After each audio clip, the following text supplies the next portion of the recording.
There is nothing wrong with your television set. Do not attempt to adjust the picture. We are controlling transmission.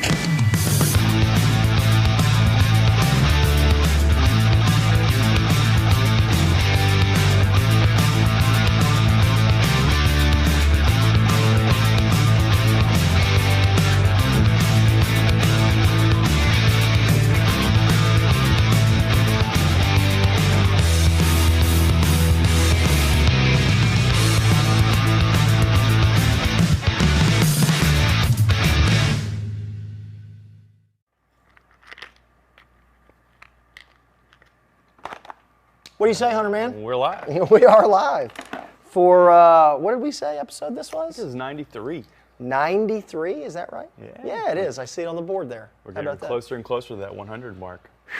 You better have that credit card bill paid off when we get to 100. Gotta rack up that bill, huh? That's for sure. That's for sure. Well, happy Thanksgiving, everybody. It is Thanksgiving week. There's some sales that are happening. We might talk about a little bit later. Maybe. But we're going to dive in. We're going to do a little Q&A show tonight, and everybody's got questions and answers. And of course, for those that are a part of the Mudhole Live Rod Builders Workshop, that is really where it all just comes to a head. It culminates there. So many people are in there ready to help. There's over 25,000 members. There's people that ask questions. There's people that answer questions. It's great. So we're going to kind of do a little bit of that today. Yeah. So this topic is, kind of first of its kind as far as the Mudhole Live show goes. We've never done a specific Q&A show. Right. Right. So we have some, a couple curated questions we have to go tonight. We're going to be talking about, one of the questions we get all the time is, when it comes to winding checks, how do you determine the size? How do you size it? Aluminum, rubber winding checks, right? So we're going to kind of dive into that, talk about it. That'll be one of our demos. We're also, you got a little tip for, winding checks that might not fit perfectly. Maybe they're a little bit too big. Yeah. We got a tip to fix that. For sure, because you never build around a winding check. Yeah. So, Yep. if it's not quite as snug, we're going to show you a little tip. Yeah.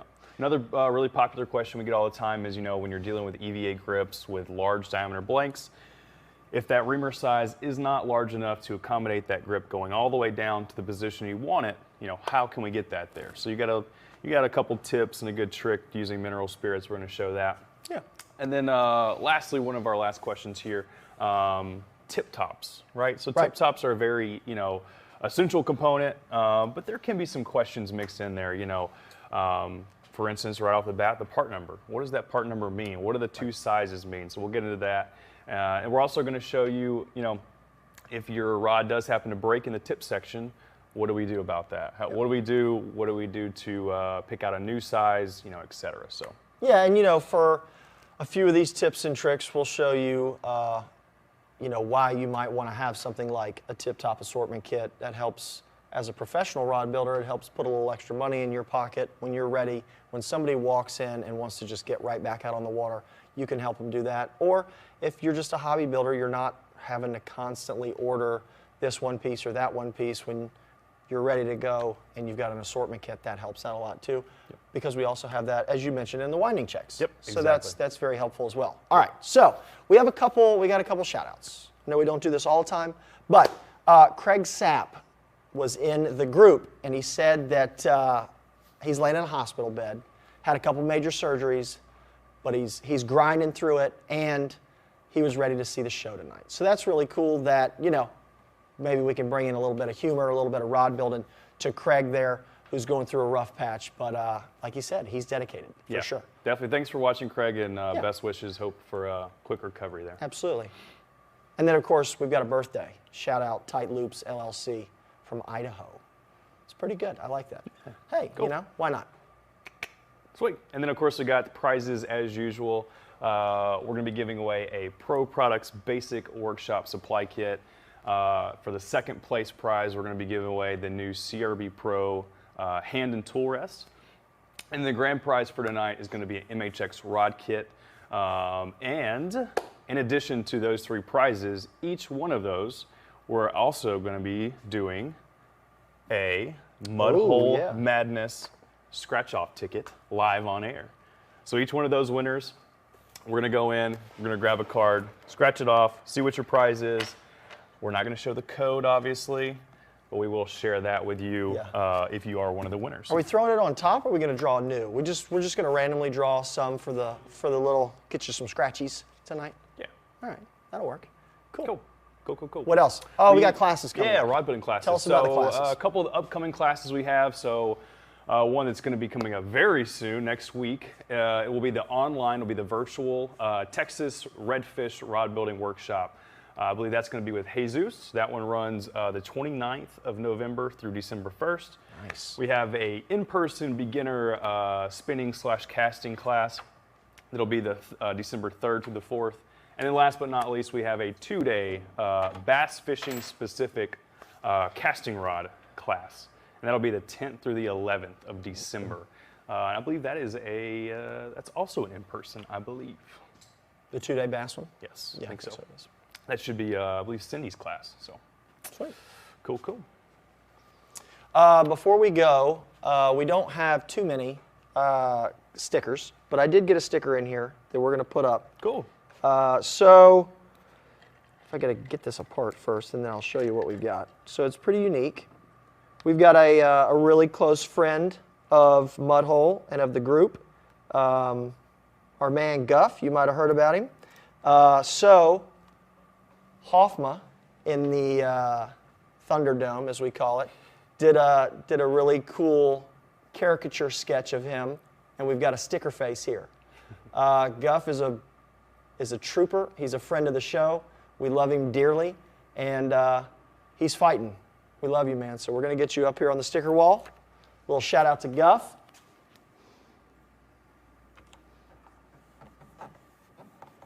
So big Jags guy as well. So Very cool. Atta boy, Guff man.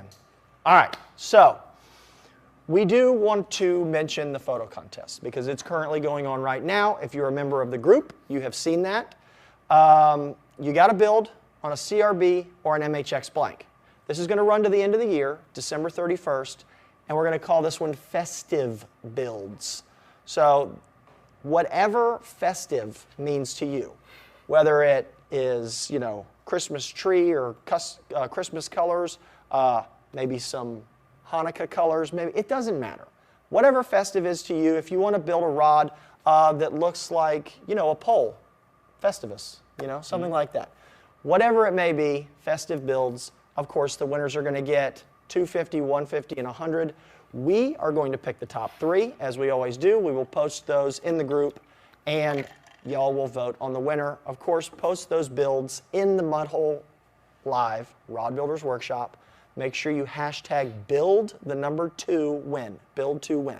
So, cool. All right, let's get to it. Let's do it. So, I do want to lead off with, we have picked out a couple of very popular topics to cover and do a little, quick demo for each one. But this is a Q&A show by all means.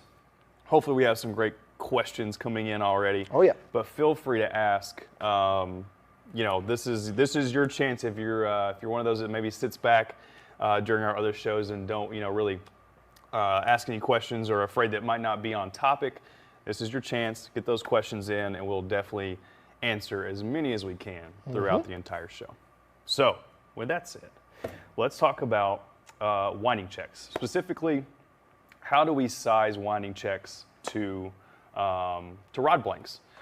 Well, we just so happen to have a very helpful resources page on the website. So for all MHX and CRB blanks, you can go to our resources tab, or actually the Learn tab. Click on that. That will take you to Guide spacing. Guide spacing, right?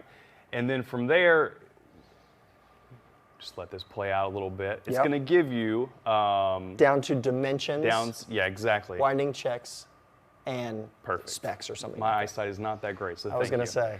Anyway, we're going to provide you with measurements starting from the very end of the butt section up to about, 22, 24 inches, a couple of feet.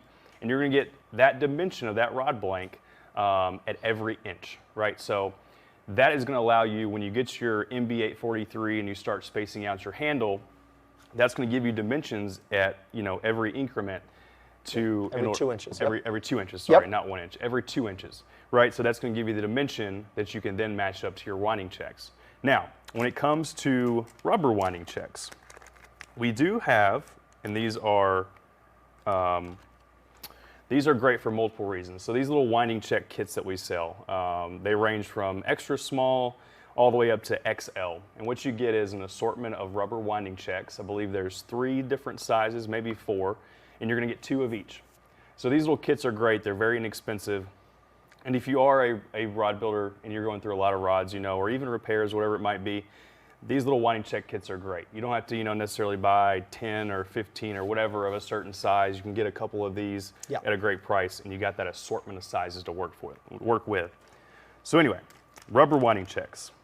What you want to do with rubber winding checks is once you either use the resources tab to figure out the dimension, or if you happen to have the blank already, just take a pair of calipers, which are a very handy tool for any rod builder. And all you gotta do is go in, mic that blank to wherever, let's just hypothetically, this is our handle section with our split grip, right? I'm gonna go in, and I know my winding check needs to stop right there. I'm gonna go in and measure it, and I've got 0.275 inches. So for a rubber winding check, you always wanna go with a size smaller, because rubber winding checks will stretch, and they make it very easy. You can throw this on here and see this thing stretches very easy. You can get this all the way down this little piece of rod blank easily, slides right off. Yep. So you always want to go with a size smaller. So if this is I need a 275 at that exact area, I would go for maybe a 250 or a 225 or a 200. That way you can slide it down, no big deal, very easy. And it does kind of act as like a little bit of a squeegee if you have a little epoxy on there and you want to glue it, slide it right down. Yep. The snug fit kind of helps Exactly. squeegee that epoxy down. Now, if we're dealing with aluminum winding checks, that's a different story. We're going to go the opposite way. We always want to go with a little bit larger. So for instance, that 275, I'm going to go with probably a, so one thing winding checks do is from one particular winding check to another, they might be sized differently. For instance, these RWCs are measured in size in inches. So, that's for those. Aluminum winding checks are typically sized in millimeters. Right. So a little bit different story there. So if you come in with your calipers, and for instance, I got 265 now, I'm in a little different spot. Convert that over to millimeters, I'm at 7.05, right? So with that one, you could go with a 7, but you're cutting it a little close. Sure. I'd probably go with like a 7.5. Right. And then you're going to show us in a few minutes. Yeah. If you do have a little bit of, a little bit of wiggle room with that winding check, it doesn't sit flush or it doesn't sit tight to whatever you're, push it against, maybe a grip. You'll show us a little bit how to kind of counteract that and make it so that it fits snug and tight. Yeah, and also not every aluminum winding check or, because there's a number of different hard metal or, even an acrylic, or sometimes you can buy a winding check that maybe, somebody has turned from something. But for the ones that you can buy here at Mudhole, not all of them are going to come in 0.5 millimeter increments. Some are going to be, they're going to go from an 8 to a 9 to a 10, and then sometimes when you get into a bigger, above 10, sometimes you'll see them go 10, 10.5, 11, 11.5, 12, like that. But not every model of winding check that's metal will come in a 1/2 inch, or a 0.5 millimeter, excuse me. So you do have to kind of sort of have a little trick here or there, and we're going to show that here. Yeah. Yep. And if like I said, that one measured out at 7.05, you could probably get away with going with a 7. Like that one is very, very close. If that measured out to 7.25 or 7.3, that's when you want to, make that jump up to the next either half size or even whole size if that's what you got to do. Yeah, for sure. All right, so let's go ahead and jump into that because we've got a bunch of questions we've got to get to. So we're going to pull out the handy dandy hand wrapper. Depending on how much of a gap that you have You can use size A, you can use B, you can use D.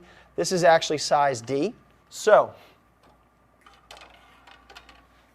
and excuse the crude setup here. So, imagine we've got a foregrip here, and we've got an aluminum winding check. We're going to take and mount that aluminum winding check right here on the top of this grip. So I'm going to put it on. Okay. Now you can't really see too well at home, but there is a little too much wobble in that. Matt, I'm going to turn it to you, okay, buddy?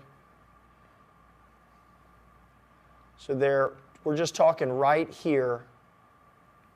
There is just too much space for me in between where the winding check is and the blank, okay? And what that's going to cause is if you don't get it perfectly centered, it could be off a little bit. It's just not going to look as good as it could. So with a few turns of thread, we're going to show you how to make it look perfect. All right, here we go.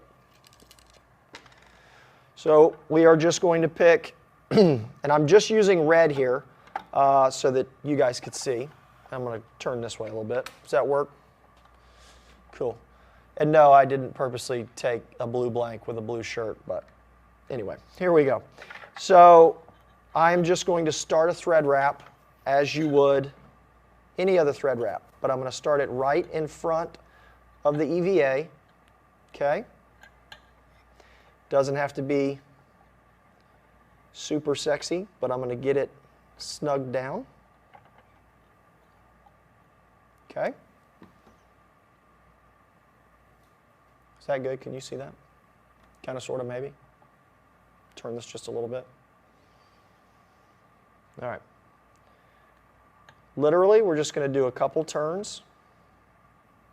Sorry, I'm trying to keep everything so you guys can see it. So there's a couple turns there. Let me get my... And again, this is size D, and it really does not matter what thread that you use, whether it's color-fast or nylon or any of that stuff. Couple wraps there. Okay. Sorry. I know I'm blocking it. The EVA kind of, you got to get real close to hold that thread tight. You're just going to tie it off as you would. Yeah, cool. That's why we're doing it live. Good job. Sorry, I dropped the loop, guys. Just a little practice. Yeah, right? No, you could use the practice, wrapping right? and thread. For sure. Yeah, I never do this. I could totally use the practice.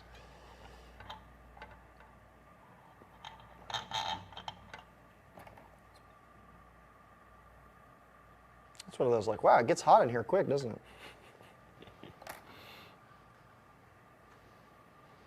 And having the EVA does make it a little tougher because you can't quite.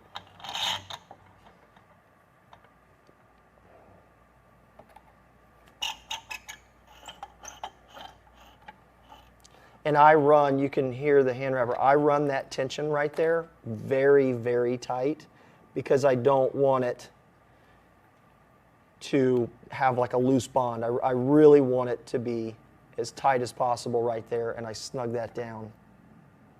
Trim it. Okay, good. Now I'm going to run that winding check. Just sit tight. I'm not going to move the rod. See, it almost, the thread just almost holds it. Try to see if we can see it a little better.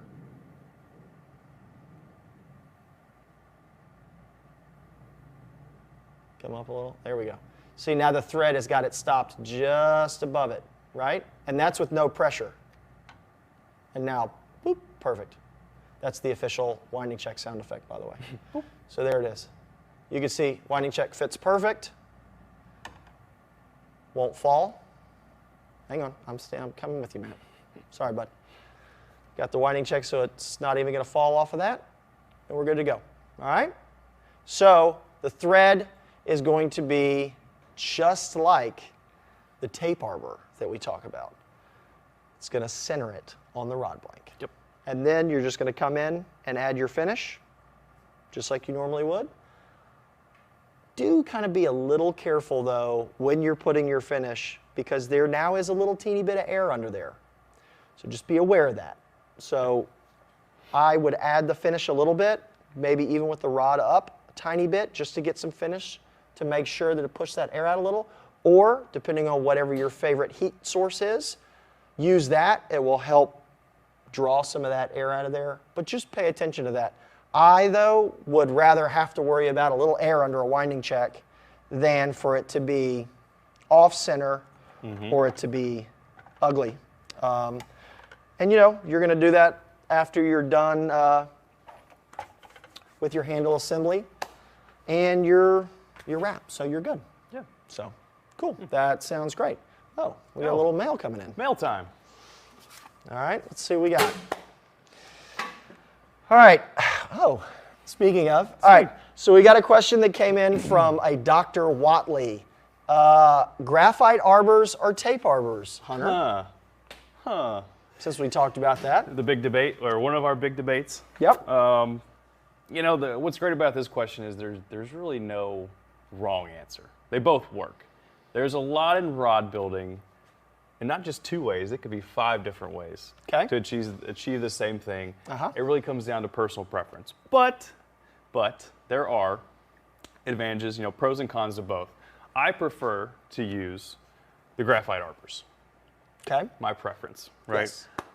Good for you. Good for me. They are, in my opinion, much easier to install. Okay. You don't have to waste all that tape. And yeah, that's just my take on it. That's my, I typically will, you know, glue the arbor into the reel seat, ream that out. That's a good point. Put it on, glue it, and we're good to go. Yeah. No tape required. There you go. And that's really where we're going with this. Hunter and I have a couple things that we agree to disagree on. And I'm not saying that they're wrong. I just like to play almost like a devil's advocate because I use tape. And people say sometimes that tape is bad, but I've never had one fail. It's not bad. But, so anyway, like you said, you just got to take a little extra care. You glue it in first, then you ream it to fit. Yep. Perfect. I use the tape. You know, if you got a little power wrapper going on, you can run through a couple tape arbors there pretty quickly. Yep. Or it's really easy to unmess up a messed up tape arbor. Yes. And it's not nearly as easy unless you then get the tape out to fix your graphite arbor. So anyway, there's no coming back from that's it. A mess up with a graphite arbor. So thank you, Dr. Watley. That was a very good question and works very well. Cool. Sweet. On to the next one. On to the next one. Well, actually, we need to do a giveaway. Yeah. Oh, yeah, we do, don't we? So giveaway number 1, and then we'll maybe hit a couple quick questions or just go to the next demo. All right. Well, hang on real quick. Let me hit this one since I've got it right here. John Earl, how about using drywall tape for arbors? And I know people do this. Yeah. I'm just going to say, go ahead. No, I think it works.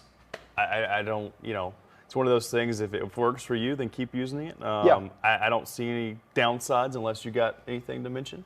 No, you know, for me, with the drywall tape, it's kind of a weird, where it has like, you know, it has the mesh. So you think like, okay, we can get the epoxy worked into it well, but the problem is as you wrap that drywall tape, and I've messed with it before, as you wrap it, if you do enough of it, the mesh closes all the gaps all over itself. So it's kind of like, I'm just going to do my regular old tape. If I am using like, you know, a real heavy-duty rod blank or something like this, I will take a little bit extra care maybe to sand the blank a little bit. If it has a real glossy finish on it, I'll sand the inside of the metal seat just to make sure that all of the bond is as best as it possibly could be. Right. So, good point. But thank you, John. All right. All right, let's do a giveaway. We're going to wind one up here? Yeah, so let's do a ProProducts basic workshop supply kit. So that's going to have some Pro Coat, some Pro Paste, some supplies, mixing cups, I'm sure. Yeah, let's queue up a winner. And let's not forget. Oh, that's right. We got a scratchy. We got a scratcher. Did you bring a lucky penny, or what are we going to do? No. You want to use this little Dremel tool thing here, the side of that work. guy? Yeah, why not? All right.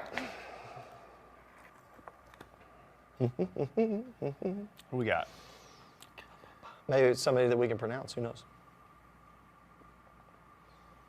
Ooh, Bruce Camp. that worked. Bruce Camp from Facebook. Sweet. Excellent. All right, let's see what we. Awesome. All right. Yeah, we're not. Yeah, that's for another. We're going to do For another. another. Yeah, yeah, yeah. Oh, okay. Yeah, Well, for sure. So, Bruce, congratulations. That is going to be. What did you give him? Oh, yeah, the ProProducts Bake Workshop Supply Kit. All right, cool.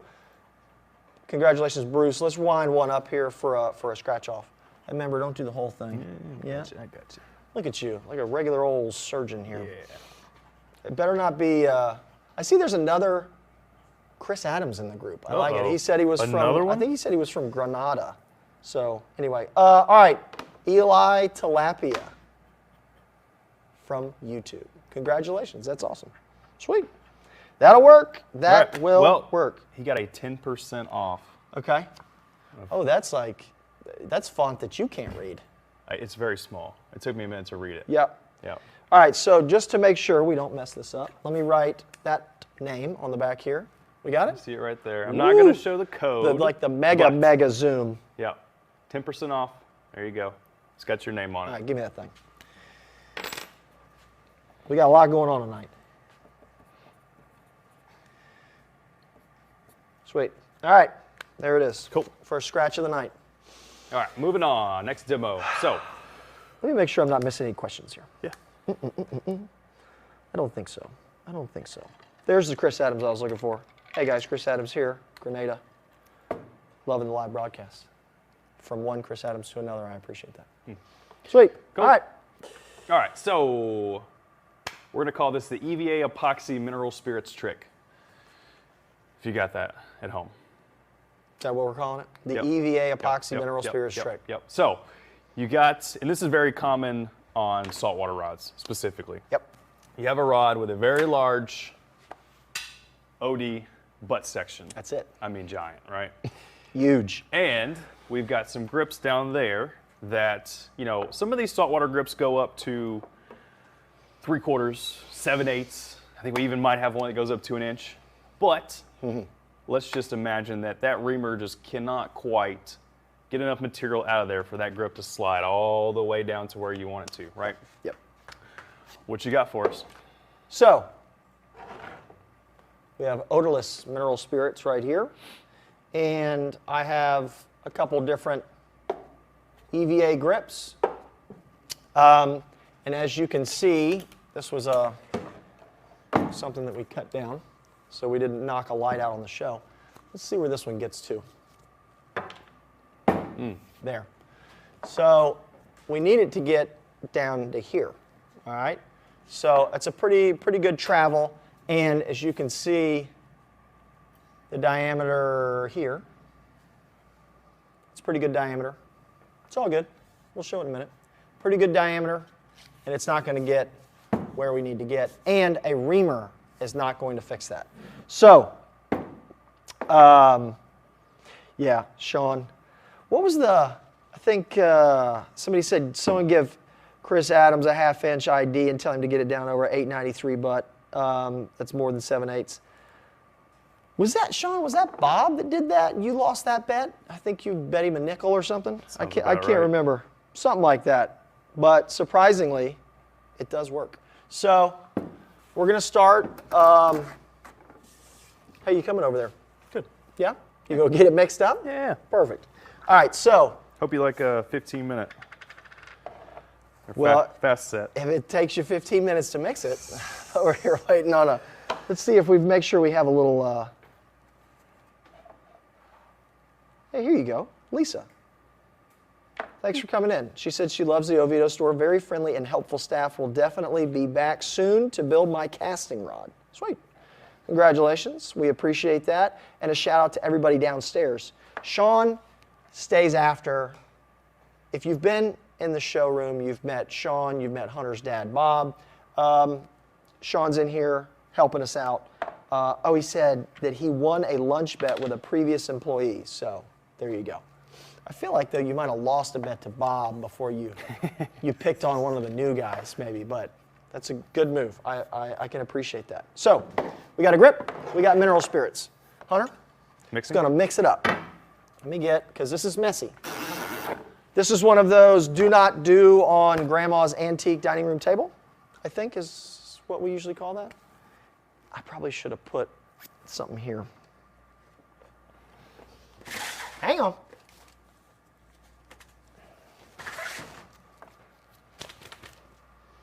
Got gloves. I know, right? How long did I look for those? And they're right here. The only reason I do this is because I'm going to get mineral spirits everywhere. All right.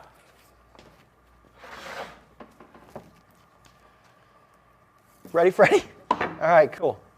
So what we're going to do, we're going to put the grip on here. And we're going to figure out where this is going to stop, because we have to use the epoxy to get this to move. So you're going to mix up a little bit more than you normally would. That's why it took me so long. Is that why it took you so long? All right, so we're going to mark it with our handy dandy China marker. Pull this back off. Would you hold that for me? Sure do.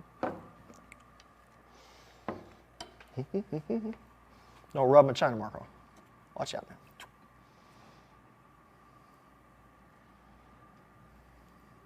Just going to get it on here and then we'll...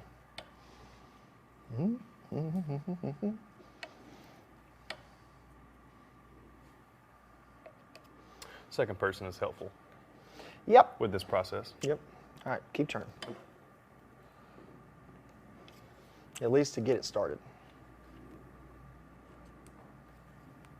Okay. That might do it. And some alcohol. Mm-hmm.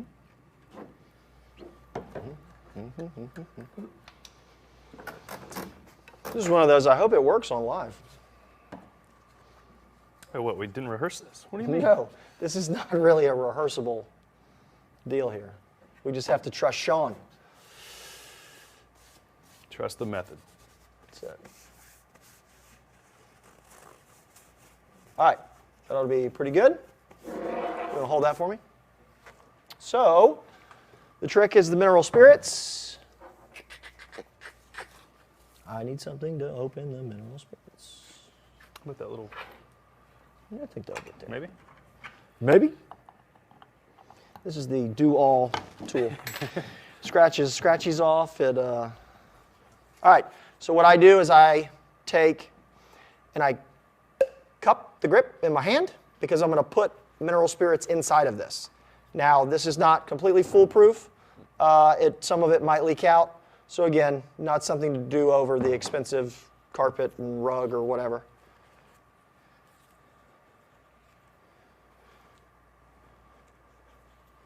I'm going to give it the old slosh around. And you want this on the ground? Nope, we'll put it up there. Okay. Hang on.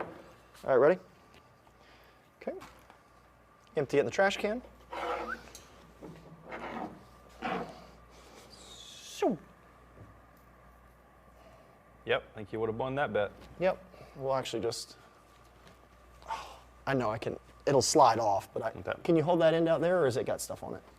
Can you hold it? Mm-hmm.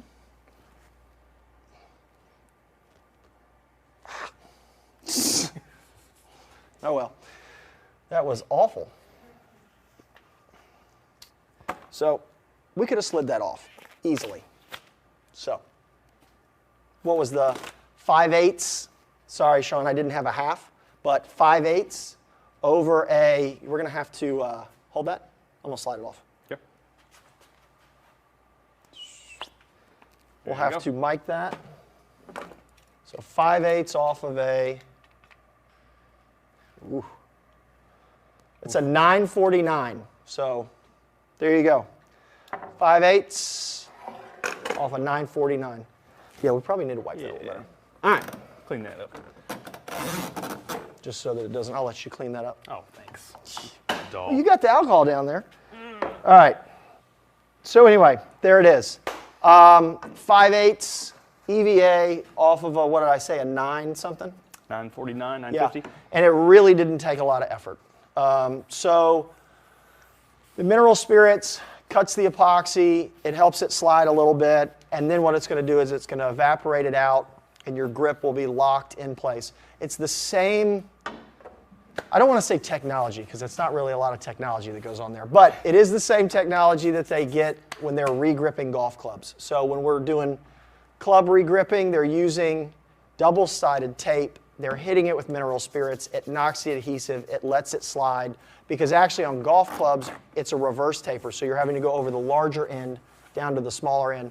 So that's why they need that. So that's kind of the thought process behind that, using the epoxy and the mineral spirits. Ching. Oh, Cool. yeah.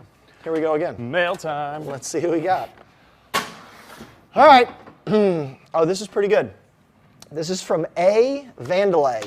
Why use a slip clutch? And you know that's one of my favorites. Yeah, absolutely. So people will ask, why are we going to use a rod dryer with a slip clutch? Go ahead. Yeah. Go. So the slip clutch allows you If I have to any guides in here, yeah. All right, go ahead. stop that motor. Yep. So if you're applying finish, sometimes you need to maybe get a little bit of epoxy behind the guide frame or into a little, wherever, right?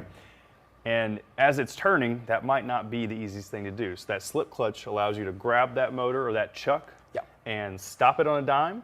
The motor keeps turning, Yes. but the chuck stops. Yes. So that is the reason. And the best part, can we get that one? It's over there. It's on the table right there. See the dryer next to the rod rack?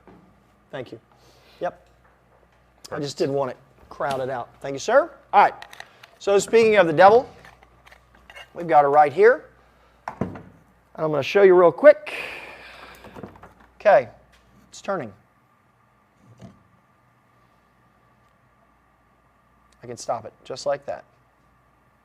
And you notice in here is the clutch. So see the clutch is still spinning? I can let it go. I can hold it. Now, keep in mind, you can grab the rod out here. You don't have to reach all the way back here. If the rod is a snug enough fit in this rubber clutch here, or chuck, I should say, you can touch the rod, it'll stop it, and this will keep spinning. Now, a sort of a tip or a trick that not everybody knows is you can actually adjust the tension on this, because if you've got a big game rod, there's more weight to it, there's more mass. If that clutch is not tight enough, it might not turn that rod. So with a flathead screwdriver, if you look inside of the rubber chuck here, down in there, there is a flathead screwdriver, or a flathead screw. You can actually take and that adjusts the tension of the slip clutch. So then it can, take more force, less force, depending on what you need. So that's that. And that's another good question by A. Vandalay. Perfect. Sweet. All right. Great question there. What we got now? What we got now? I think we need to do giveaway number 2. Okay. Which is going to be the CRB Pro hand. Hang on real quick. Let me. Yeah. Oh, I'm sorry. okay. I'm sorry. I always like to bring Brian into this because Brian's good. He's out there on the. Careful. Where are we at? All right. Brian S. Clutch works well for double-footed guides wrapped with a base wrap. Yes. I use it a lot for that, and that's why I wanted to mention about the tension adjustment, because most of my double wraps are going to be on an offshore fishing rod that you're going to have an under wrap, and it really allows you to stop it and then kind of manipulate the epoxy around, a double-footed guide or a very expensive roller guide, something like that you don't want to have epoxy running all over those frames. Yep. So that's why I did mention the tension adjustment, because if you got a 40 to 80 pound class rod, it's going to take more force to turn that clutch than if you have a fly rod in there. Yep. So, yep. Cool. Thanks, Brian. As always. All right. Back to the giveaway. Back to the giveaway. So, CRB Pro hand and tool rest. Let's get a winner going here.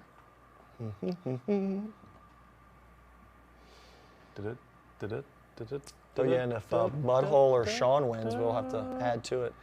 John Tipsword out of Sweet. Facebook. Congrats, John. Awesome. That'll work.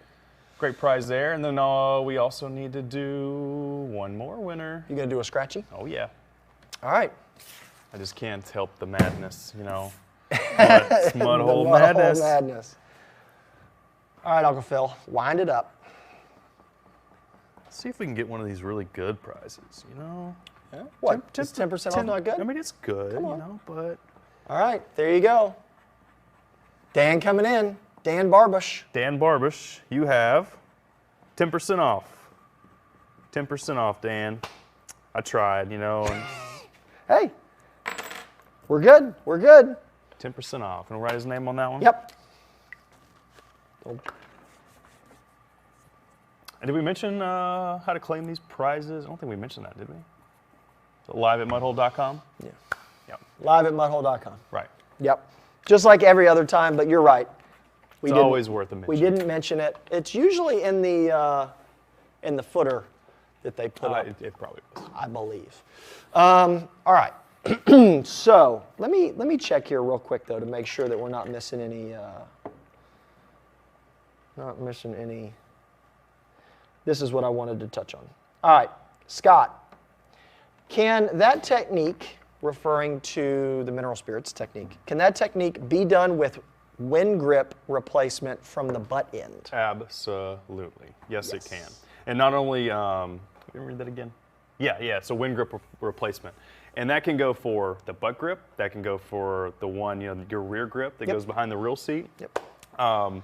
Especially, as I mentioned, if you do have to go the other direction. If you do have to come from the butt end to the reel seat and you can't come down through the natural taper of the rod blank, you will have to add a little more epoxy, put a little mineral spirits on there. It just really helps. You can technically use double stick tape for that too.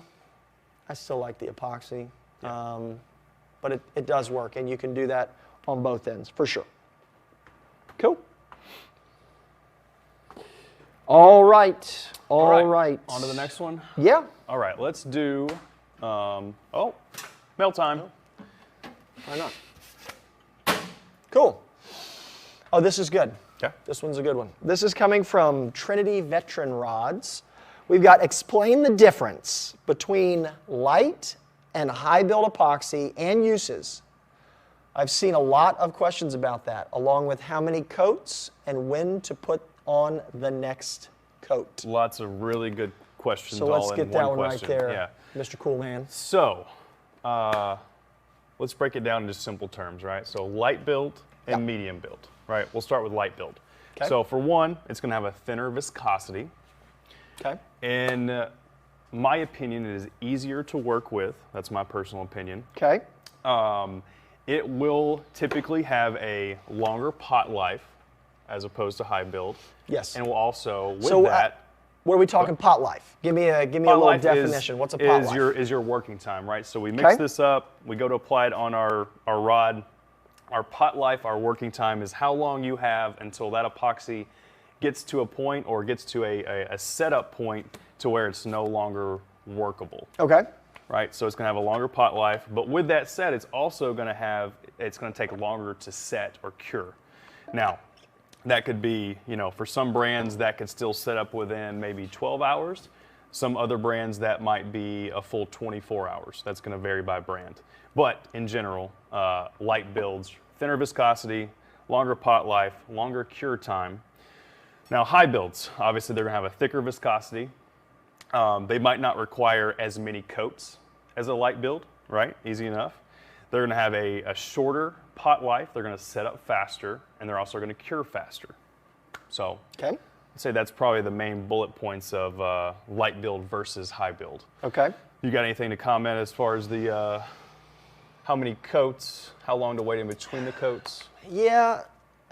So, and I also want to mention a unique thing about ProCoat is the high build is a high build.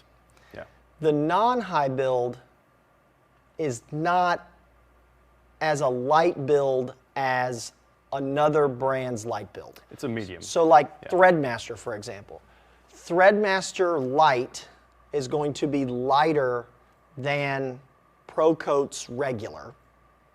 And then ProCoats High Build, I think, in my personal opinion, is a little heavier than Threadmaster's High Build. Heavier. It's a higher build than Threadmaster's higher. Yeah. So if you're trying to, if you don't want to mess with high build or you don't want a light build, the ProCoat is kind of in between. Yeah. I'm somebody that I'm pretty good with not doing multiple coats. Fly rods and light inshore type stuff. When I get to the heavier stuff, I am doing multiple coats, but I'm also somebody that puts a coat of finish on my under wrap and then wrap the guide on top of that. So I'm putting multiple coats on the under wrap, but because I already have one coat for that, and then, you know. So it kind of depends on what I'm doing, but I have sort of pushed towards using a high build and only using one coat, but still being able to get a very thin coat. Yeah. Which, keep in mind, the Big Finish show is in December, so we are going to touch on all this as well. But that's kind of where I'm going with on how many coats and how many. And Eric has a question here in terms of how many coats medium build on a heavy fiberglass rod.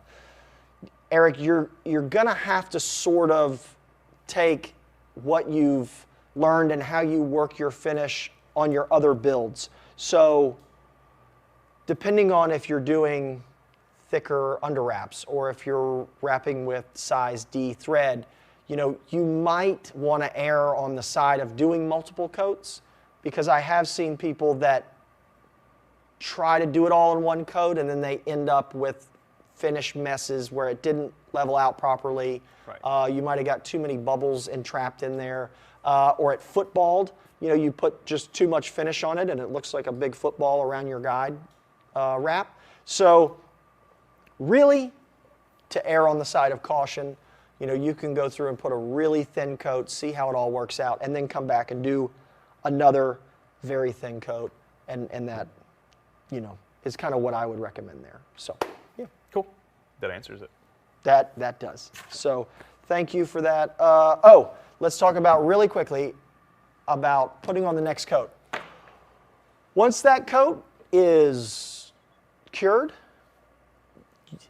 I'm a believer that you can put a coat on it like 8 hours later. Mm-hmm. Like, you put the coat on, you go to bed, you wake up, you make sure that it is dry by typically leaving the finish in your little foil dish, and you can test that so you don't put a fingerprint in your finish. And you can put another coat right there. Do that. I've also put finish on a rod and come back months later and put another coat on it. Yep. And I don't see any difference. Yep. The only thing that you have to be careful of is that there's no contaminants like lint or salt or fish goo or whatever. There's no, you know, contaminants on that thread finish that then you're going to add to when you put another coat. So thank you, Trinity Veteran Rods, for that question. Yep. And we got, you know, and I'm going to read this question, and I've seen a lot of discussion in the group page about, you know, do you need to sand that finish after you put the coat on, right? So Gregory's got a good question. Tips on sanding finish between coats. What's the purpose and what's the best way to do it? In my opinion, you don't need to. I know there's probably plenty of people out there that say that you have to sand your epoxy between coats, especially if it's an extended period of time. I have never had trouble with not sanding. It's perfectly fine. Like Chris mentioned, the big point there is to make sure that that guide wrap with the epoxy is clean, especially if it's months down the road. Yeah. Make sure it's clean. You know, use your isopropyl alcohol. Use, you know, even denatured would probably be fine. Yep. But clean that guide wrap, the epoxy.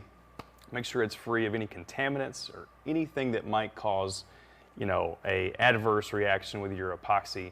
But otherwise, I have no reason or see any reason that you need to sand that epoxy and to then just apply another coat of epoxy. It's my opinion, it's not needed. Now, I will say, you can sand if you have like a boo-boo. Of course. You know, like Yes. if maybe you want to level it out, or if, you know, for whatever reason, maybe your table wasn't level, or maybe a bug got in the epoxy, or something happened that you had to cut or dig something out of the epoxy, you can go in there and make sure it is fully cured. Because if you sand epoxy that is not fully cured, it's going to like gum up on the sandpaper. It's going to be a mess. So make sure it's fully cured, and you can do a little sanding to it, and then come back in and put it. But like you said, I wouldn't just sand it to sand it. Yeah. I just don't think you need to do that.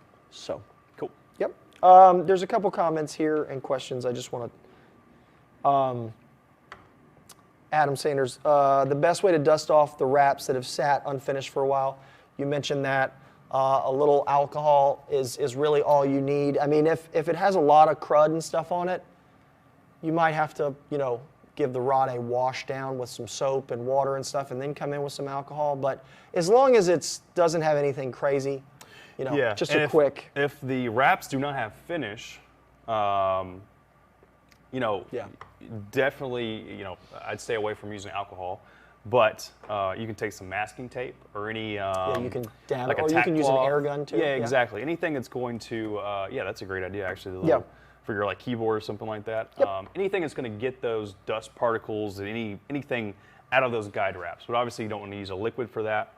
Masking tape is a really easy one, and most of you guys probably have it at home. Yep. Otherwise, anything that can basically get those little parts and pieces of dust off your guide wrap. But definitely, if your rod sits and, you know, say you wrapped it on a Monday and you just, you know, put it in the corner until the weekend and then go back to finish it, make sure you clean those guide wraps, because even if your house is or your basement is spotless and no dust, I promise you it will find those guide wraps, and it will eventually, if you put finish over top of that dust, it's going to look pretty bad. So Bill had a question: what grit sandpaper? Bill, I would stay fairly high grit. You don't want to come in with like 80, because you're going to really groove it up. Now, it's not that the finish won't come back in and cover it, but you need to tailor the grit of the sandpaper to what you're trying to accomplish by sanding. If it is because you had to cut something out and you really need to get after it with like a 120 grit to try to fix something that's like a real error, then yeah, you might have to do that. But if you just want to scuff it, maybe there was just a tiny little imperfection in it, a little light scuffing, you know, something in that 400 to 600 is going to take care of it as well. So, again, I wouldn't go after it with, you know, something like 60 or 80, because you're gonna do too much sanding. So, yeah, awesome. All right. Well, What else? let's dive into the last little demo here that we've got set up. So we're going to be talking about tips. I think first off, we need to dive into, you know, tip-top part numbers. Can be a little bit confusing to some people, specifically because there's two sets or two sizes that you have to know in order to purchase a tip-top. So, and most of these are going to be preceded by the actual model number or model code, whatever you want to call it, of that tip-top. Yep. You know, for instance, you know, like an LZR tip-top, that would be like a BZLT, or like a, that would be the black version. Yep. You know, like Gunsmoke would be the GZLT. That's just typically an acronym or something that designates that tip-top. Yeah. So beyond that, we also have, you want to write this or? Yeah, let's do that. Yeah. Let's go over to the whiteboard. Yeah, let's All write right. this out a little bit. Is this okay here with glare? We'll just get you set up over there. So anyway, so if we have a BZLT, and then we'll do like a, we'll say a dash, is it BZLT or BLZT? I knew what I was saying. Come on, man. BLZT, there we go. Well, you're new. Yeah, right. I should know these things.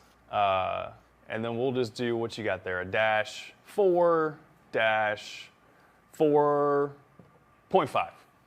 Okay. So we got 2 sets of numbers, we'll call them up there, We'll right? do the letters. So black, L is light duty, Z is just for LZR, and then T is for tip.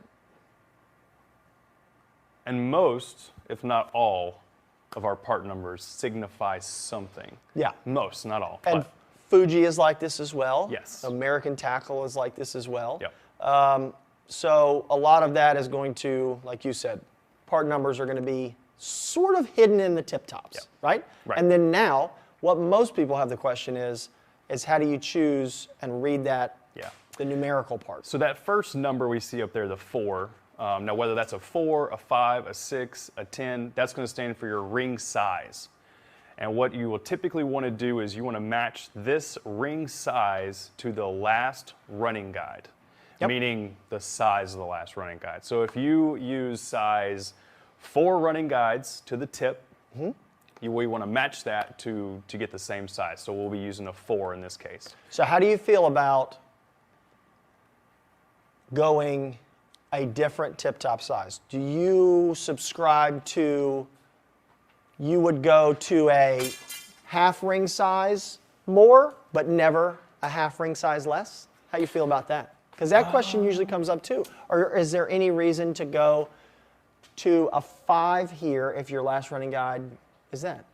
I'm gonna let you answer and then I'll answer. I'm not typically too worried about that. Okay. I match it and move on. Now, one thing to keep in mind a little bit is, depending on the frame, some of these tips will actually not sit perfectly laterally in line with your running guides. Okay. Meaning they might sit lower, they might sit higher. So even if you get a size 4 ring size tip to match your size 4 running guides, they might not perfectly match up.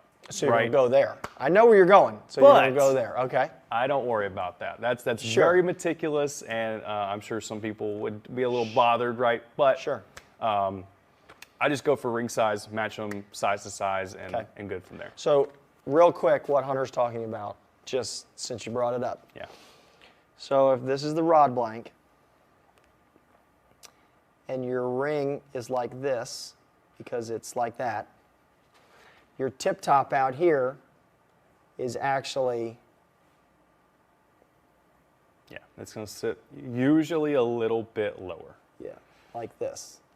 And if you notice, there's a little bit of a height here that he's talking about. Right? I'm with you. I'm not going to sweat this. And I certainly hope that, you know, we didn't just give a bunch of people nightmares. Now, I will say that maybe if this is one of the, like a spinning guide that has a little bit of height here, but for me, whether it's a spinning rod or a casting rod, I'm going to use a runner height guide. Right. Right? So like my guide is going to look, you know, it's going to have more of a little short foot than look like that, right?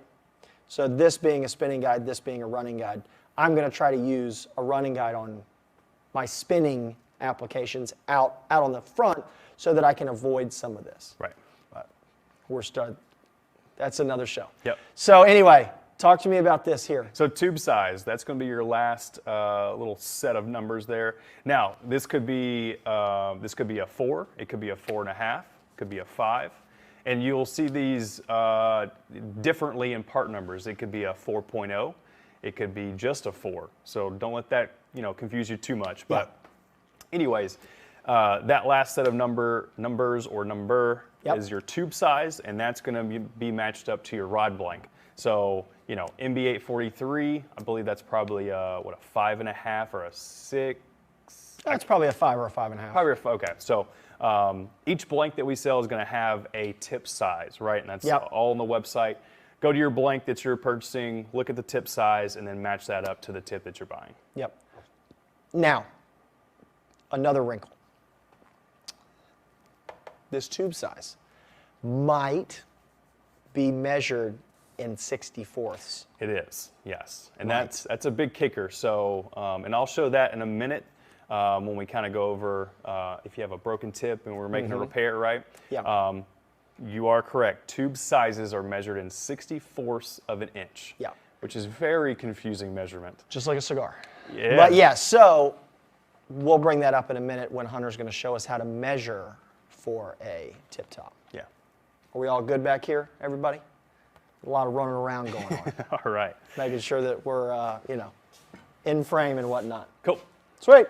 So, with that said, we've explained kind of how the tip top model number or SKU is comprised, right?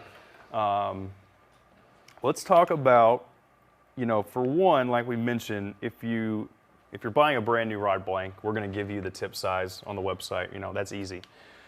Let's assume we get a rod blank in, and maybe, just maybe, the tip is broken. I'm going to shout out to Ed there. I bet Chris kills at Pictionary with mad drawing skills like that. Wow. That's nice. Just can't believe you broke that tip top like that. Yep, I did. Now, for one, if this does happen to you, you're going to want to clean this up just a little bit. Okay. It's more than likely going to have some fibers that are frayed out. It's going to have a rough edge. We need to come in with a little bit of sandpaper, maybe even a Dremel tool, anything that's going to just cut a nice clean edge, or at least use sandpaper to kind of clean this up. And I'll try to stay in one place, sorry.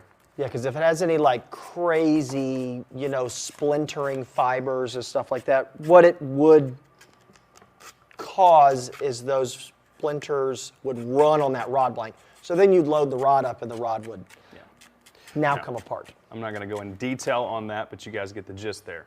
The idea is to clean that up, make it a nice clean edge, and then what we're going to do is, obviously, since we just broke an inch or so, 2 inches off of our rod blank, now the tip top that we were going to use before. I was going to say, did you break something else over there? No, but it is going to be a little bit too, now that I didn't clean that up exactly how I should, it's going to be a little bit too big. We got some wiggle room in there, right? So what we need to do, for one, which you could do ahead of time in a case of emergency, is have yourself a handy dandy CRB tip top assortment kit. We've got these. Those CRB guys, they got everything. They really do. They're on top of it, I tell you. So a couple different variations. We have one that's all chrome. We've got some, I believe, 8-ring and 6-ring tip tops in here, assortment of tube sizes.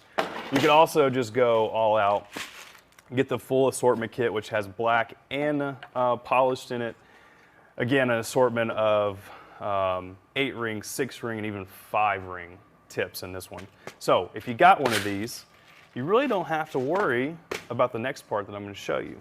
But if you don't have an assortment kit, we need to figure out the tube size for this new broken rod blank that we have. As you're doing that, I'm going to answer Ed's question. He said, do you worry about crack propagation with a broken tip like that? That's what I was mentioning. If a rod breaks like that, and you do have to watch for your splintering and what you mentioned there. To come in, you do have to trim it or sand those splintered fibers out. You got to get to clean graphite before you start to put a tip top on there. But it's certainly doable. Dremel tool, very, very fine bladed hacksaw or jeweler's saw, something like that. But we're just making sure to show you guys that if you do have a rod tip, you break it, and you just got to get back on the water like right now, or it's a rod that you just can't replace and you just want to put a tip on it and go fishing. This is kind of where we're at with that. But yes, Edward, you're right. You do have to be careful because when you have that splintering, it's going to, have an issue throughout the whole build. So, all right. So 2 different ways to measure for a tip top size. For one, we could use our CRB Pro gauge, which has not only tip top measurements, but guide spacing, got a ruler at the top, and the most important fact or the most important bullet point of this gauge is on the back. It has conversions for 64ths of an inch from 2 millimeters, which is Hold it incredible. still. There it is. There it is. Yeah. Come on, camera guys, get it together over there. There it is. All right, cool. Yes, you're right. It does have the conversions on it. So what Simple you're gonna math. do? Yep. Simple is math. We've folks. got sizes 3 to 11 for tip sizes. So all you gotta do is just go down the line, see which one fits it. So we went from I believe that was like a 4, to now we're pushing like a. Well, here you can check it out. We're pushing almost a 5.5. Okay. It might have been a 4.5, but now Tell we're them though, almost. we got to make sure we're not measuring right at the tip though. Right. Now, the other way to do it, if you don't want to use the gauge, is you can take a pair of calipers and you can measure. And like Chris says, you don't measure at the very edge of your rod blank or your tip. You want to measure a little bit down, maybe half an inch or so, quarter of an inch, right? So once we have that measurement, I'm going to convert this over to millimeters, and I've got 2.07 millimeters. Now, offhand, a 2 millimeter tip to 64ths is a 5. Oh yeah. Oh, I know it. I know it, buddy. Yeah. All right. And it goes, each 2/10 that you add to millimeters is a half size in tips. Yeah. Yes, sir. Yep. So again, 2 different ways to measure there to get to the same to the tip size that you need. Then from there, if you need to order, another tip size or whatever you need to, you can do that. Or just have Assortments. Have your assortments on hand, and it's really a lifesaver. Cool. All right, so there's a couple people here that want to talk about your tips. Oh. So Selena said, when you're using a heavy tip that doesn't have a tang, do you still wrap thread over the tip? What do you think about that? I do not. Okay. I will typically not do a wrap on the tip, Okay. but I will add a little, just a little dab, little spot of finish, just at the very edge where basically the edge of the tip top ends, at the rod blank. Yep. Sounds good. I do the same. Whether I put a little thread there or not, I will put a little finish there just for extra security in that Florida sun because it kind of seems like that. But there are times that I do wrap a little thread if I'm feeling excited about it. Dwight's got a question here. How much tip can you lose before you see an effect in the action, or does it depend on the rod blank? Definitely depends on the rod blank. Yes. But I would say, you could lose as little as probably 3/4 of an inch. I mean, a half inch to a full inch, you're going to notice a difference. Is going to be a lot. I mean, even if you have something that's like an extra fast type of a build, you would be shocked at what a half inch off the rod tip would do to that build. You'd be surprised. But if you have something that is not extra fast, or if it's just something that, you're going to be watching a shiner towed around a bobber, then you don't need an extra fast for that anyway. But if you have something that, is maybe moderate fast and it's just a bait rod, you're probably going to be okay, with a half inch or maybe even an inch. I mean, just depends on what you're worried about. And then real quick here, Tyson, if I'm out fishing and break the tip off, how do I figure out what tip I need to fix it? That's going to be based off of, measurements. So you either need to get a hold of a tip gauge or digital caliper. You could also call Mudhole and say like, hey, I've got an MB 843 and I broke off an inch. And we'll mic that rod blank for you and just tell you which one to order. Or as Hunter mentioned, if you're a real rod breaker, you might want an assortment kit. It happens. Yeah, I know people like you that. can fix that on the water if you got an assortment kit of some different sizes and a little bit of tip glue. You can fix it right on the water. Yeah, for sure. Real quick, Dave, when finishing a tip top, should it be snug or have a little wiggle room? What do you think? I would say before putting epoxy in or using a tip glue, a little bit of wiggle room, not much. I don't want it to feel like it's as you slide the tip down, I don't want it to feel like it's like scratching the finish. Yeah. That to me is too tight. But with that being said, I'm not afraid to sand the tip top.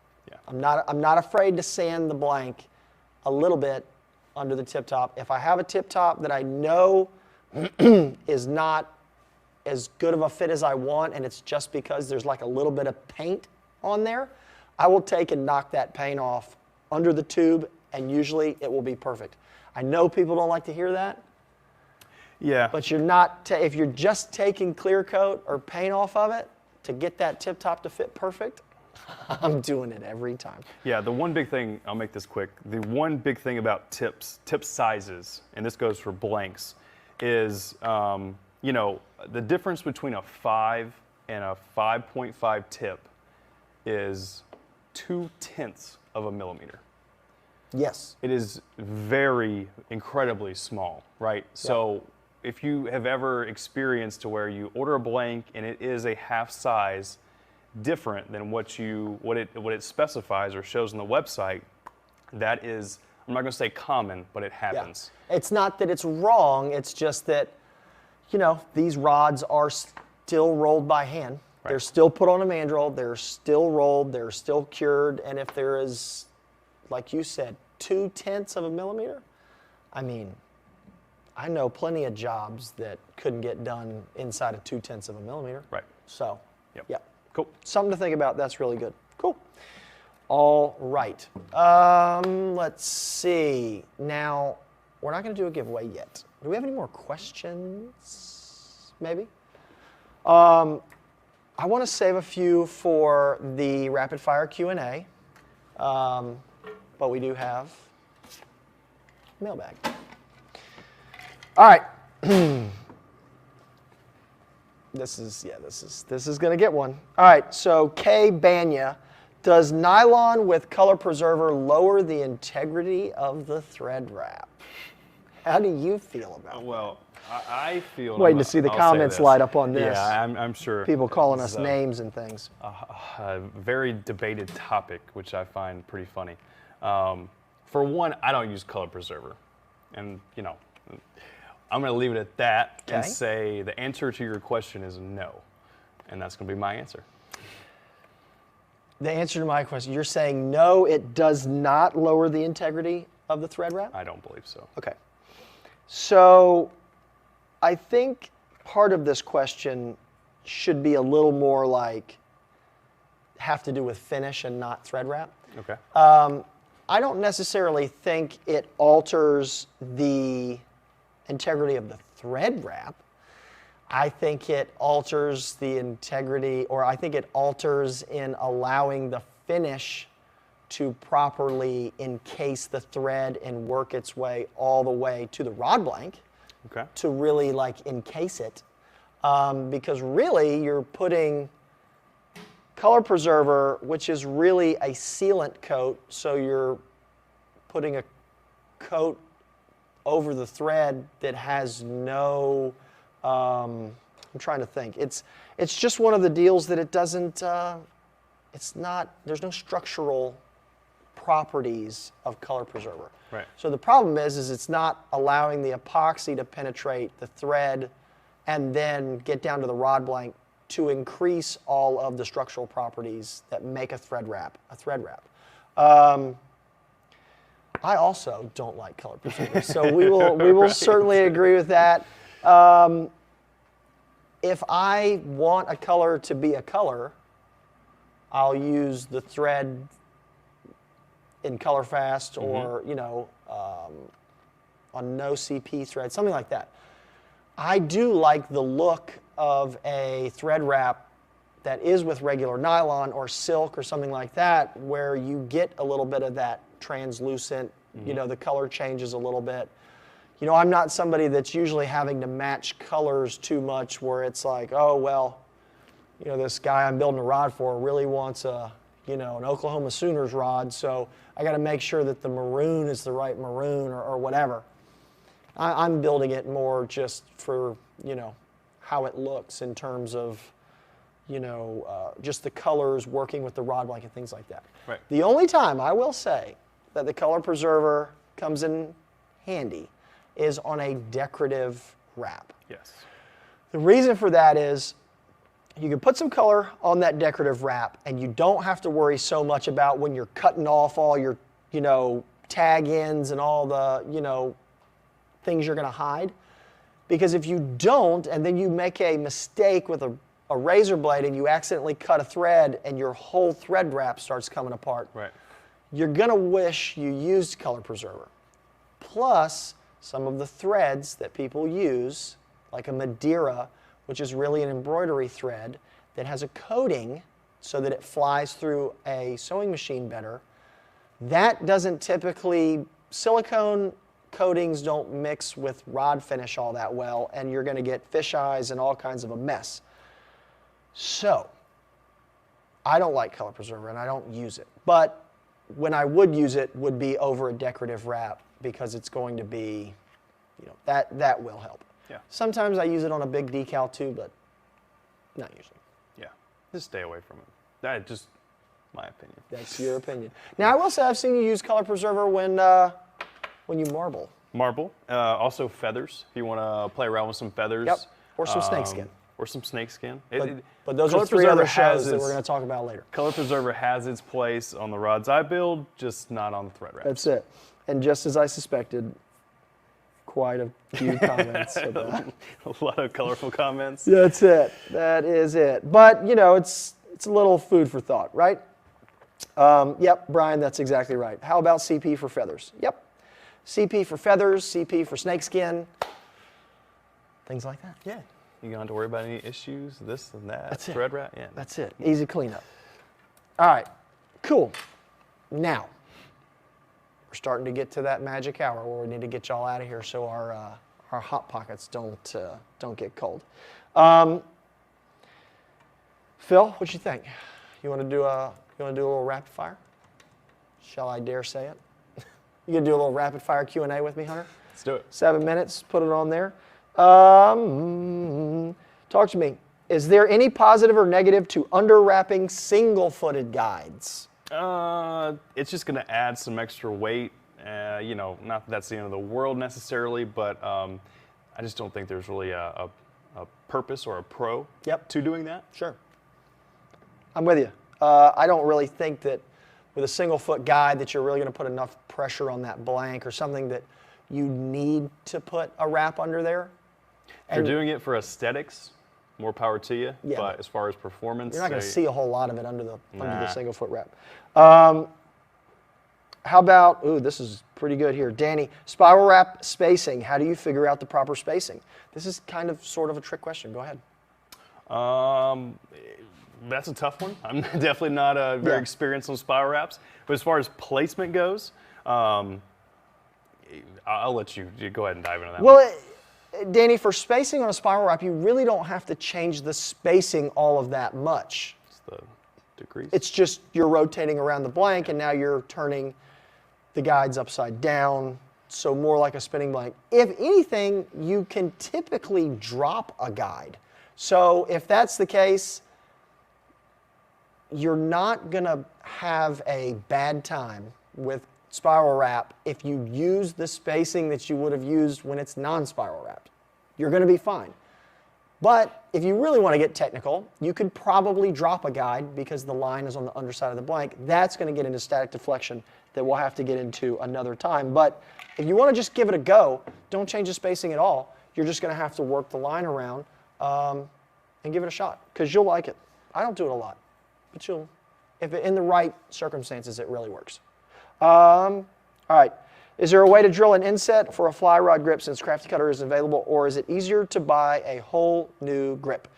Adam, we have the cork ring holder and things like that. That's actually really helpful to then using a spade bit in a drill or in a drill press, or if you can trace a line on the cork ring that you're cutting, you can actually do a pretty darn good job using a Dremel tool. You really can. You can at least get close with a drill bit, and then you can use a Dremel tool. I can't ever say enough good things about a Dremel tool. It's one of those deals that it was the best, like, $40 I ever spent. Gary, what do you think about using Gorilla Glue for a finish on an old rod blank? No. That's a hard no. That is a hard not. no for both of us. Is there a point to a winding check besides looks? Looks definitely have a lot to do with it. It is, so not only the winding check itself, but also if you have, it typically mates up to a grip. So if you have, an end of a grip that you're just not happy with, again, it is the looks, but it's a different aspect of it, then that winding check can kind of cover that up. So, yep, absolutely. But answer your question, yeah. Yeah, it just can help, with the looks. Hey, I'm building a 11-foot 2/8 fly rod. Where do I find the guide spacing for that? Derek, we have something, I don't know if we've got an 11-foot 2/8, but we can get you really, really close. And from there, you can then carry out the last couple guides, because typically with a fly rod build, you're going to do the length of the rod plus 1. That's going to give you how many guides? So you're going to do 12 guides for an 11-foot rod. So we do have the spacing on our website under the Resources and Learn tab. From there, you can honestly just extend whatever the measurement was from the tip to the first guide from the tip, push that to the next one, and go out. I'm sure that will get you as close as a static deflection will. And then if you want to also do static deflection, that's what's going to hone all of that stuff in terms of rod building. Guide spacing, sorry. Reel seat sizing. You want to hit reel seat size real quick? Said we didn't cover it. Oh yeah, definitely. So for reel seats, basically two different types, at least. So for spinning, you will typically not have an exposed version, right? But for casting, there is a possibility for an exposed. Yeah. So spinning, you're going to have, popular sizes are going to be 16, 17, 18, 20, 22, so forth, right? And that's going to be basically the ID of that reel seat. 16 is the most popular, and 17 follows right behind. Yep. For casting, like I said, exposed, or some are non-exposed, meaning they do not have a blank through exposed part to where your finger can touch, right? So the non-exposed, same thing as the spinning, 16, 17, 18, etc. They usually stop around 18 or 20. For the exposed one, you're going to have two different sizes. You're going to have a barrel size, which is either a 16 or a 17 usually, and then that second number is going to be the actual ID of that reel seat. So you can get those, an 11.0 ID or 11.5 ID, etc. So keep that in mind when you are sizing reel seats, that they can come the exposed seats do come in two different sizes, so just be aware of that. Yes. That was a lot in one breath. Is the guide spacing on a 9-foot fly rod different for a 4-piece rod versus 7-piece rod? George, what you're going to have to what you're going to run into there is the spacing is only going to be slightly different, but it's mainly because of all the ferrules you're going to run into. That's where your spacing is going to get jumbled a little bit, because when you have a guide that falls on a ferrule, that's totally okay. But you have to account for, is it far enough up to be on the female side of the ferrule, or does it need to stay down on the male side of the ferrule? That's where your adjustments are going to have to come in. But the spacing is not going to be incredibly different, that if you've got a 4-piece 7-weight and you've got a 7-piece 7-weight, you're not going to have to get crazy. So, and there's the 7-minute Ding, ding, ding, ding. deal. We probably could have gone on for 27 minutes since we've already gone on for an hour and a half. But yeah, so anyway, that is rapid fire Q&A. Cool. Got any last minute ones before we do this I'm grand trying to prize? make sure that we don't have anything like kind of crazy in here. I'll touch, since my fly guys are in here tonight a little bit, what type of spacing on an 8/6 12-weight fiberglass? Jasper, as I mentioned before, typically you're going to get the length of the rod plus 1 for the guide spacing. Now, in recent years, companies like Sage, for their heavier saltwater stuff, a 10, 11, a 12, and up, they have not done length of the rod plus 1 because of the increased guide sizing and the stiffness of the rod, okay? So a 9-foot 12 weight would only have 9 guides.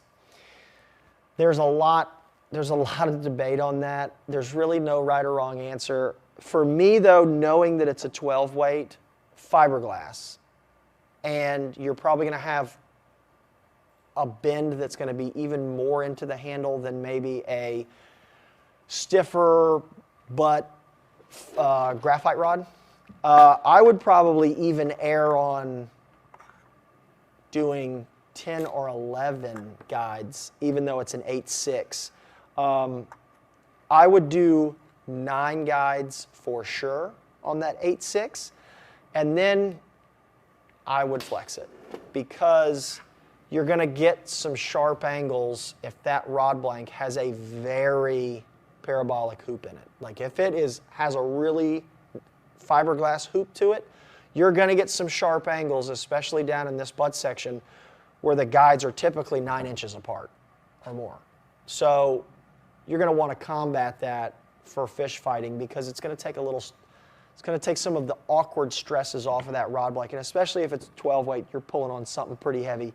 Although the fiberglass is pretty forgiving, I still don't like to see all these really crazy line angles, from one guide to the next. The rod's really hooped over and you have these really sharp angles going around the rod when one extra guide would fix the whole thing. And with a fiberglass 12 weight, you're probably not going to lose sleep over the extra weight of one guide, considering that it is a glass rod. So just something to think about.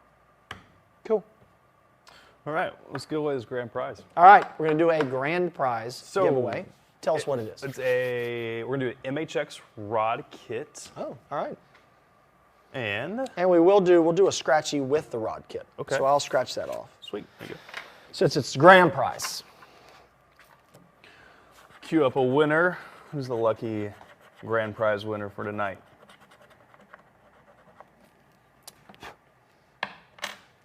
Oh. Wayne Westcott. Wayne Westcott. And I got to get the They're all next Facebook one here. winners tonight. No, we have a YouTube? We had a tilapia in there. Gotcha. So, yep. And then, of course, Wayne, we're going to throw in an extra 10% off there as well. Go ahead and queue up. Let's do one more scratch off that we'll give away here tonight. What was his name? Wayne. Wayne? Bill Tucker. Hey, all right, Bill. All right. Congratulations, Bill. We've got you a 10% off here as well. Add that in. Appreciate it, Bill. And as always, live at mudhole.com is going to get you the email that then we can figure out how to get you your prize. Cool. So, sweet. All right. Congratulations to all the winners. Are we doing one more? All right, we'll do one more. Oh, you. How to spline a multi-piece rod blank from L. Braun with a roach taped to it. Yeah. All right, you do each individual blank piece separately, line them up, put them together, check it, and that is if you're into spining a rod blank. Some just do the straightest line on a multi-piece rod blank, and it's just too late in the evening to get into that argument. Or ever. Or ever. We're not going to pit family members against themselves, against each other over Thanksgiving dinner over spining a rod blank. So do each individual section, or just do the straightest axis. Most of the time, your butt section of your multi-piece rod blank don't have to spine. You don't have to spine. It's too stiff. Yeah. So, all right. The next show. Well, don't forget, we've got Festive builds in the photo contest. Mudhole Live Rod Builders Workshop. That is hashtag build2win, the number 2. Festive builds got to be done by December 31st, and then we will choose 3 winners. Y'all will vote on the rest. The next show. What's the next show? The Big Finish Show. The Big Finish Show. We always end each year in December with the Big Finish Show. So this one's going to be on Tuesday, December 20th. As always, 6:30 Eastern. Always have some great tips and tricks and how-tos when you're applying epoxy. Yep, we touched on a few of those things tonight. We're also going to show, because we've got a few new products that you can use while finishing that will probably make a little bit of a debut on that show. We'll show some tips and tricks from that. Bad news is no mullet minute tonight. Jake had a couple weeks off, he's been traveling around. He actually went out and went to Alabama and saw some of y'all there. That was pretty cool. Did a little presentation on how to cut your hair to look like a mullet and be successful on TikTok. So it was actually a really helpful presentation. I saw some really good comments for that. So Jake, well done on that. We'll give you a pass on no mullet minute tonight, but that's only because we're going to let y'all in on the secret of the Black Friday sale that is now live on mudhole.com that nobody knows about yet except for you guys. So there's a lot going on over there. We also have a sale code that if you don't find something that you just particularly have to have that is marked down, you can use the code 15BF22. That gets you 15% off an order of $150 or more. So we do have up to 50% off some blanks in there, up to 70% off guides in there, up to 75% off grips in there.